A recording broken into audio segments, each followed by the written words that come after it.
Hi Pisces, this is Jav.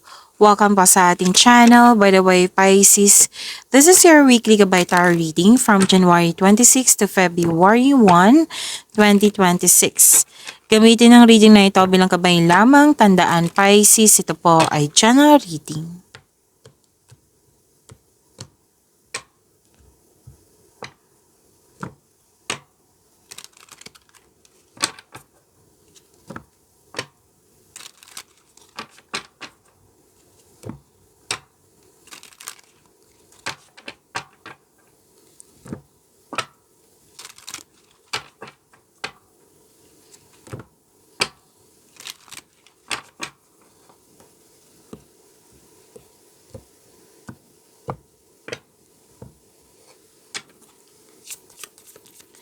Maraming salamat po sa mga hindi nag-skip ng ads. Subscribe na po kayo sa ating channel at click bell notification para updated po kayo sa bagong video natin.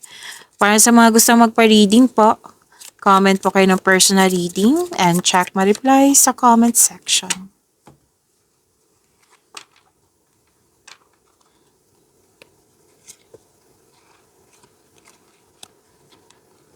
Okay.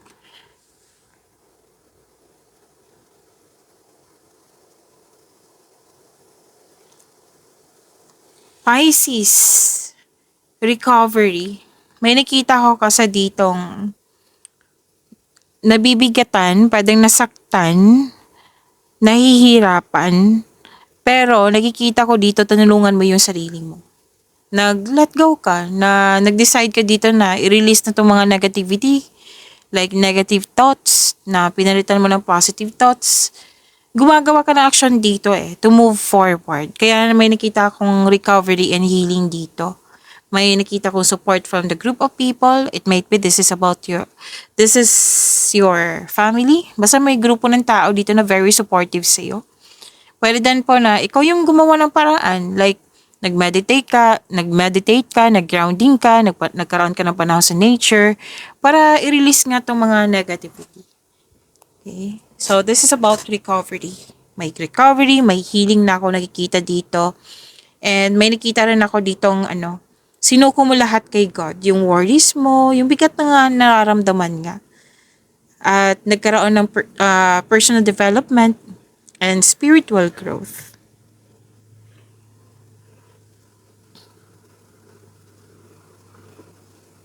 May parating na malaking pera, Pisces. Or di kaya yung news or information po ito. Malalaman mo din yung totoong intensyon ng isang tao sa iyo. May nakita nga ako ditong cheque, Ilan sa inyo makakatanggap ng cheque. So, love is blooming. Excuse me. Love is blooming. Pwedeng nag-emotional kayo. Pwede din may ligawan, may attraction, affection, may romance. Love is blooming. Pwede din nagkaroon ka ng time for yourself nga. Dalawang card kasi nagsabi dito. Nagkaroon ka ng time for sa yung sarili.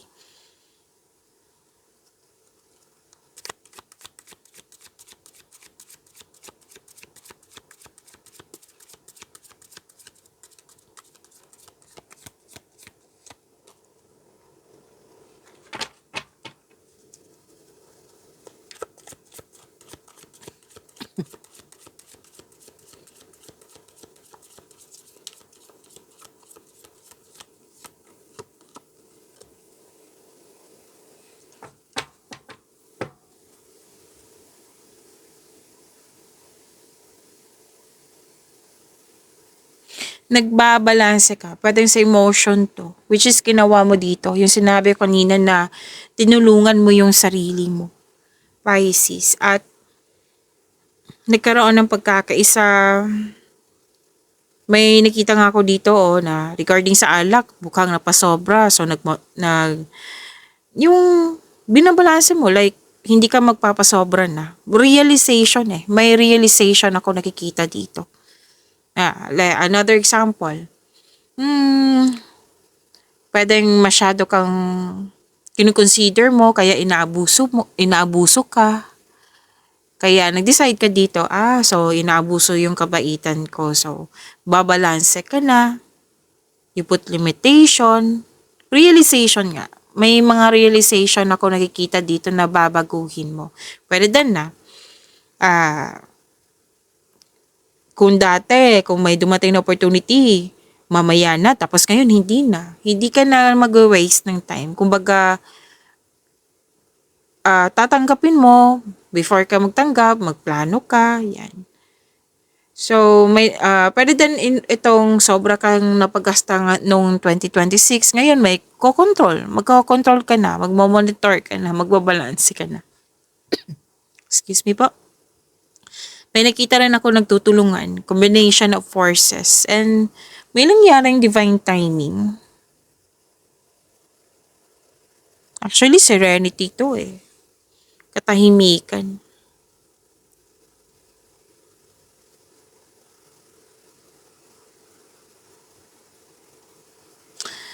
You are divinely guided, Pisces. Maaring nagbigay ito ng signs sa pamagitan ng isang tao or kaibigan na maaring makatulong sa struggle mo ngayon. Kaya, habaan ng pasensya.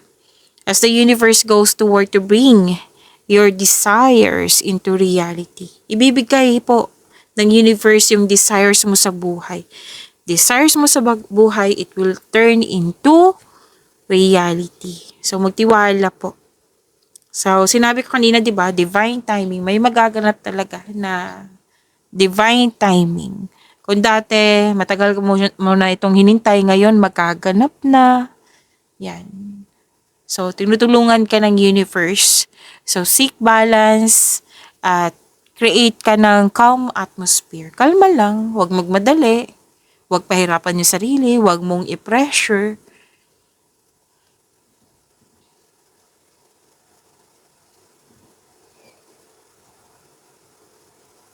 Kung sa relasyon to, huwag kayong magmadali ha. Oo, sinabi kasi ng card dito na ibibigay talaga yung taong nakatadhana sa'yo. Basta po, relax lang, trust the divine timing, ibibigay talaga ng universe sa'yo. Okay? At may nakita ko ditong masungit or naging sensitive. Tapos, natuwa ako sa nakita ko dito, Pisces, kasi nagbigay kay ng mahabang pasensya. Yung naintindihan mo kung bakit siya masungit, kung bakit siya sensitive.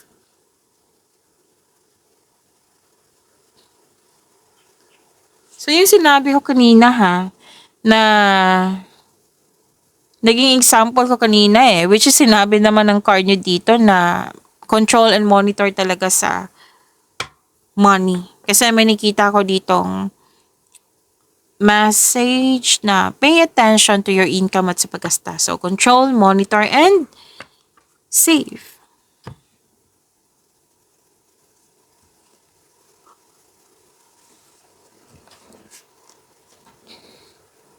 New beginning. So, may freedom, new beginning, may new journey. Ano ka dito on the go. So, sabi ng card, di ba kanina na wag magmadali. So, wag magpadalos-dalos sa pagpasya. Kailangan magkaroon ng konkretong plano.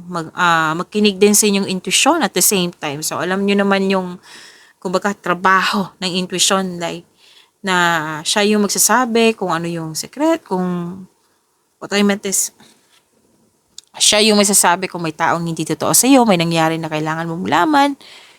Siya din yung magsasabi kung ano yung susunod na hakbang ng pagkilos, patungo sa right path, patungo sa success. Okay, so makinig sa inyong intuition kung maaari po.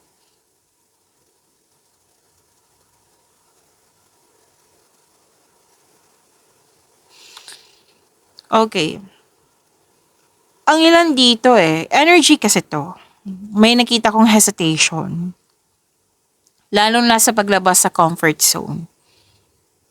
Sa career and money, nakikita ko dito. By the way, this is energy ha. Pwede sa personal life to, sa career and money, sa love and romance. So, may nakita ko about dito sa career and money. I think about sa career and money to na nag-aalangan kang lumabas sa comfort zone. So, if you're serious about your growth, then you have to step out from your comfort zone. And Miss Job, may challenge Ayaw ko ng bago. So, challenges, may mahalaga tayong matutunan dyan. Kasama na yan, kumbaga, kakambal na yan ng success. May success naman sa labas ng comfort zone. Sa loob ng comfort zone, wala pong success. May sinabi nga ang card nyo dito na kung mag-step out ka, may financial growth na mangyayari. Pero syempre, depende na yan sa inyong konkretong plano, sipag at syaga. Kung wala kasing konkretong plano, diba? Hindi yan, it might be magkakaroon ng delay. Oo. So, kailangan mong magkaroon ng konkretong plano, sipag at syaga. Please know that you are divinely guided. Okay, lahat ng mga na-encounter mo, may lesson kang matutunan dyan na magagamit mo sa future. So, lumabas din siya dito, yung personal development and spiritual evolution. Be from here to here, sa tarot card niyo.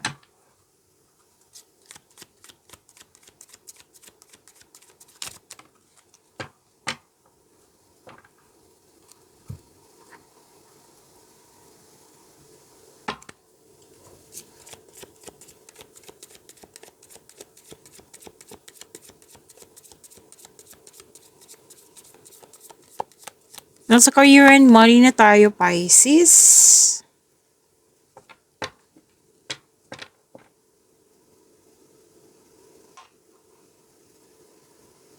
Pisces, may nakita ko dito sa inyong sa inyong career and money na may taong hindi totoo sa iyo. I think alam mo to, kung sino to. Deception mapanlin lang. Pero dan nagtitiis ka sa toxicity or nagtsatsaga ka sa mga ginagawa dyan na hindi mo na gusto. At kasi may nakita din akong argument dito. Pisces, ang advice ng card dito na bumuo kayo ng diskarte upang makuha ang gusto mo. Or umiwas nga sa toxicity. Kumbaga, wag na lang makipag-argue. Kung pwede, umiwas na lang. Put limitation na lang po. Kung parati kayo nagsasama. Or kung kaya mong umiwas talaga. Tumiwalag ba? Kung kaya ha, depende na to sa sitwasyon.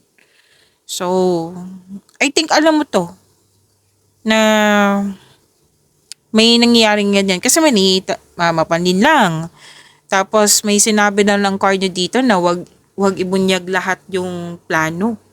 Kasi may nakita ko ditong nakisawsaw or nangingialam sa inyong plano para hindi matuloy. So, ingat na lang po. Kung tanong nyo, sino ito? Mahilig siya magmanipula. May gusto nga siyang kunin sa'yo. Pwedeng bagay. Pwedeng agawin yung opportunity or agawin yung ideas mo. So, alam mo to. Alam mo to, actually. Alam mo to. So, iwas na lang. Kung pwede po. Yan yung ang advice ng card umiiwas na lang kung pwede. Kung kaya, tumiwalag. Kung kaya po ha, kung kaya po. Kasi may hindi tapat, may nagsinungaling, plastic. May nakita kong ganyan na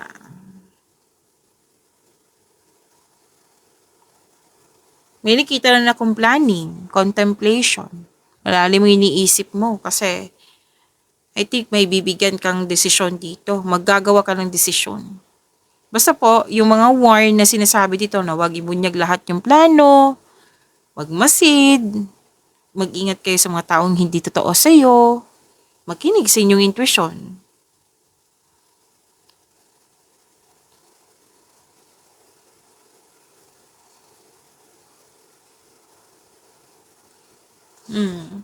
So, new beginnings, abundance.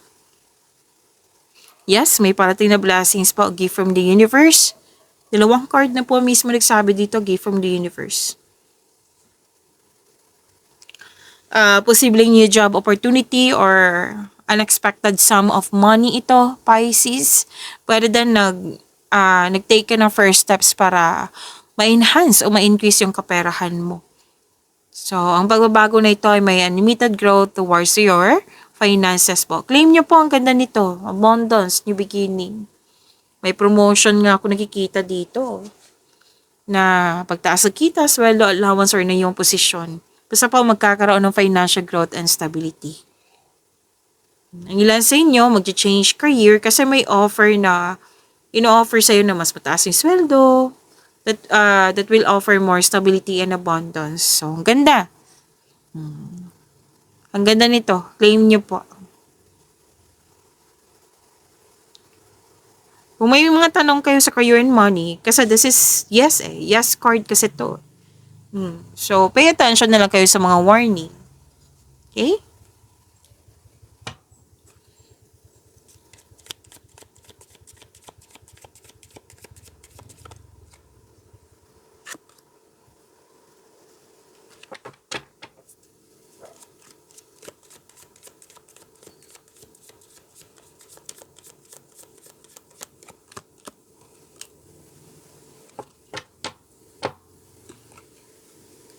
Five of Wands.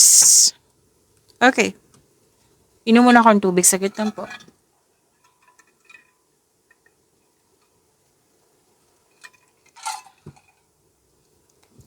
Pisces, huwag niyo kalimutan na mag-subscribe sa channel natin at i-click yung bell notification para parati kayong updated sa reading natin. Okay?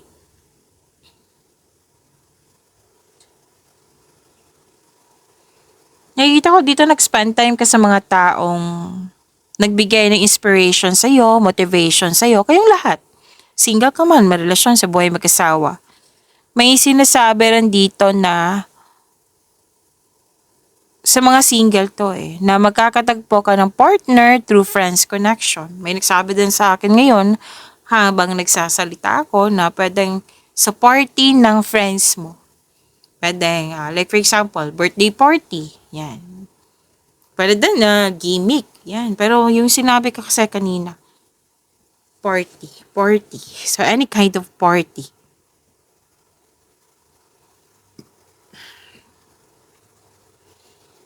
Para sa mga relasyon, sa buhay mag-asawa, ang ganda nito kasi sabi ng card dito na this card tells you na mas mag-grow ang inyong relasyon.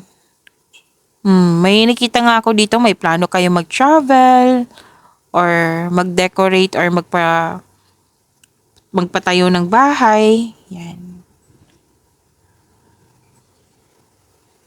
So this is good. Ganda ng energy nito.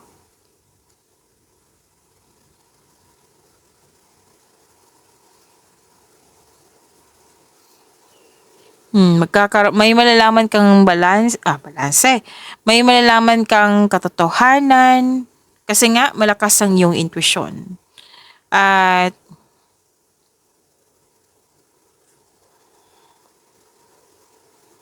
may hustisya na parating sa iyo, Pisces.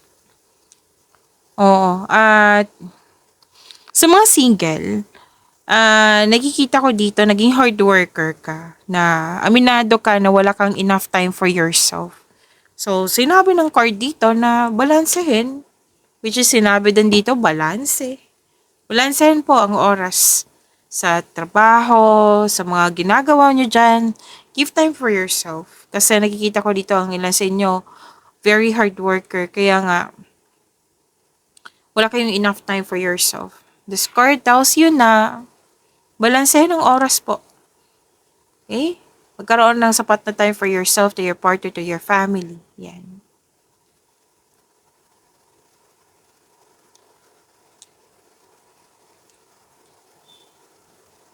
So, para sa mga relasyon, nakikita ko nga dito na hindi kayo nagkaroon ng pagkakaunawaan lang dahil sa lack of time. Pwede ikaw to, pwedeng siya, na nagkulang sa oras. So, kailangan mag-usap dito ng mahinahon. Sinabi ng court, panatilihing maging totoo sa isa't isa. Huwag kayo mag-alala kasi may pagkakaayos naman dito.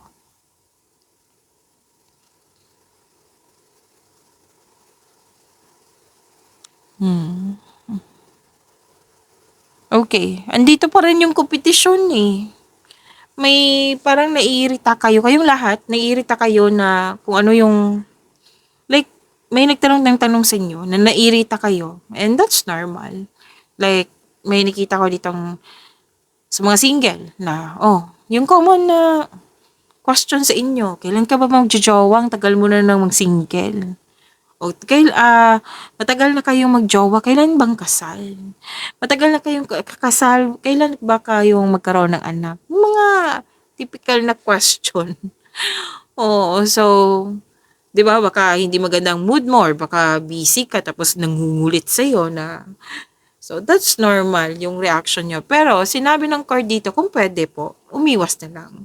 Kung pwede, huwag mag-response kasi we are here, 'di ba, to find an answer, to find inner peace. So, focus tayo sa inner peace.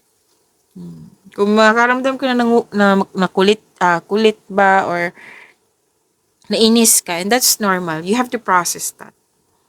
Basta sikapin nyo magkaroon ng positive energy flow sa inyong sarili. Okay? Pag-imanin nyo po yung blessings sa binigay sa inyo, Pisces. See you tomorrow. Maraming salamat.